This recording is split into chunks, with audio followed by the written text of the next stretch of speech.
All right, God bless everyone. I felt led to come out here, and as you can see, the cross is behind me. Hopefully the wind is not blowing loud enough where you can't hear me. But I just felt led to come and do a message today. Today's Good Friday.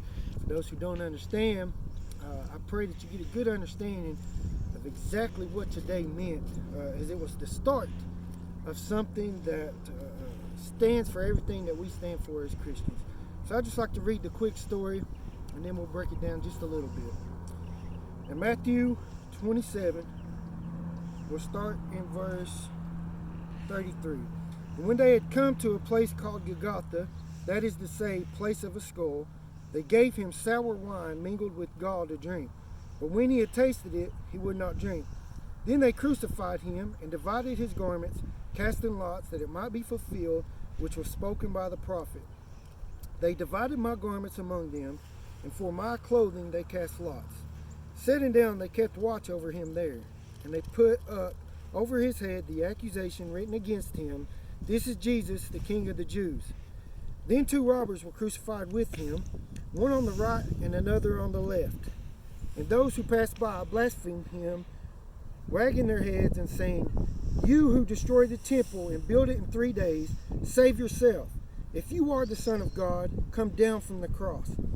Likewise, the chief priest also, mocking with the scribes and elders, said, "He saved others, himself he cannot save. If he is the King of Israel, let him now come down from the cross, and we will believe him. He trusted in God, let him deliver him now, if he will have him, for he said, 'I am the Son of God.'" Even the robbers who were crucified with him reviled him with the same thing. Now from the 6th hour until the 9th hour, there were darkness over all the land.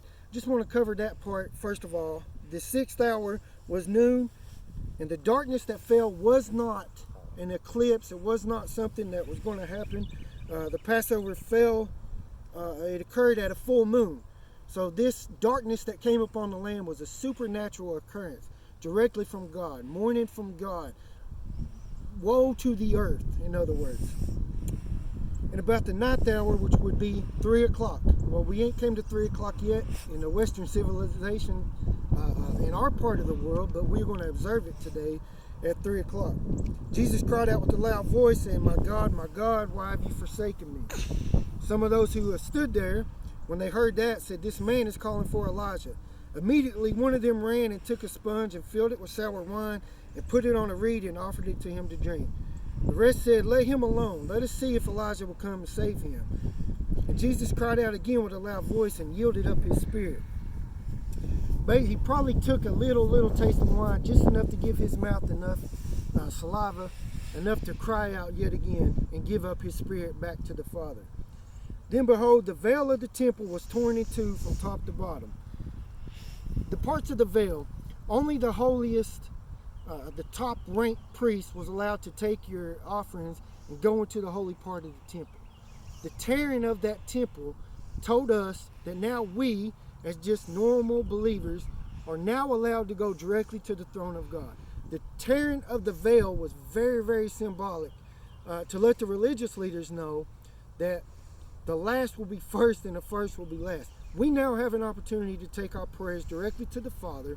We now can go directly to him and say, "In Jesus' name, I prayed for this," and we won't need to go through anybody else. We alone can go straight to the Father.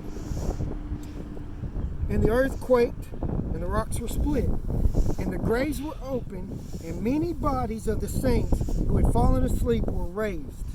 And coming out of the graves after his resurrection, they went into the holy city and appeared to many. I want to make it very clear right now to everybody who's listening. Jesus was the first fruit of all those that was resurrected. His death on this cross had to occur in order for there to be a resurrection.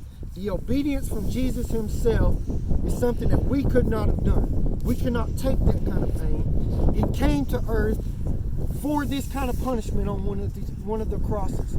He came for us in order to pay that, which only he himself could have done. And through Jesus' obedience and his love for me and for you and everybody who's listening, he came directly out of love. He loved us first, the Bible tells us. Okay? So when he died, these bodies that was resurrected, they went into the holy city and appeared to me. Yeah, yes, they was in earthly bodies. But what it symbolizes was when Jesus died, he didn't die for anything. Whoever was selected to be raised during this time and appear to those who did not believe. They needed to have that visual, physical effect of a resurrection.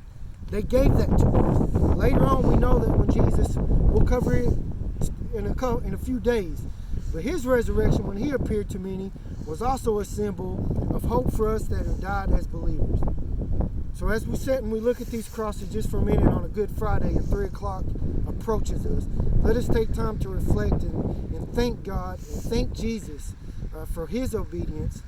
We know he was exalted to a higher position because of that, and we also can be exalted through our belief. So God bless everybody, and just look at these crosses and take a second to pray for yourself.